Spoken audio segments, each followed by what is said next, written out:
ಒಂದು ಕಾಲದಲ್ಲಿ ರಾಜಮ್ಮ ಎಂದು ಹೆಸರಿದ್ದ ಒಬ್ಬ ಸತ್ಯನಿಷ್ಠೆ ಹಾಗೂ ಸರಳ ಸ್ವಭಾವದ ಮಹಿಳೆ ಇದ್ದಳು. ಒಂದು ದಿನ ಅವಳು ತನ್ನ ಊರಿನಿಂದ ಹೊಳೆಪುರ ಅನ್ನುವ ಪಟ್ಟಣಕ್ಕೆ ಹೋಗಬೇಕಾಯಿತು.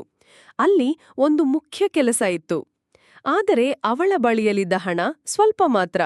ಹೊಳೆಪುರಗೆ ಟಿಕೆಟ್ ಕೊಂಡುಕೊಳ್ಳಲು ಸಾಕಾಗಲಿಲ್ಲ. ಅವಳು ಸ್ವಲ್ಪ ಯೋಚಿಸಿ ಅರಸೀಪುರವರೆಗೆ ಮಾತ್ರ ಟಿಕೆಟ್ ಕೊಂಡಳು. ಅದು ಹೊಳೆಪುರ ತಲುಪುವ ಮುಂಚೆ ಬರುವ ಊರು.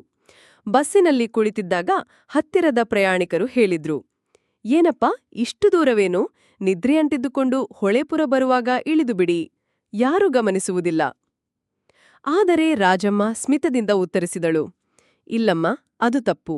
ಪ್ರಾಮಾಣಿಕತೆಯೇ ನನ್ನ ದೊಡ್ಡ ಆಸ್ತಿ. ನಾನು ಮೋಸ ಮಾಡಲ್ಲ. ನಾನು ಕೊಂಡ ಟಿಕೆಟ್ ಅರಸೀಪುರದವರೆಗೆ. ಅಲ್ಲಿ ಇಳಿದು ಉಳಿದ ಹಾದಿ ನಡೆದುಕೊಂಡು ಹೋಗುತ್ತೇನೆ. ಹೀಗಾಗಿ ಬಸ್ಸು ಅರಸೀಪುರ ತಲುಪಿದಾಗ ರಾಜಮ್ಮ ಬಸ್ಸಿನಿಂದ ಇಳಿದು ಹೊಳೆಪುರದ ಕಡೆ ನಿಧಾನವಾಗಿ ನಡೆಯತೊಡಗಿದಳು.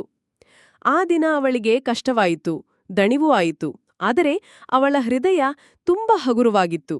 ಏಕೆಂದರೆ ಅವಳು ಸತ್ಯವನ್ನೇ ಆರಿಸಿಕೊಂಡಿದ್ದಳು.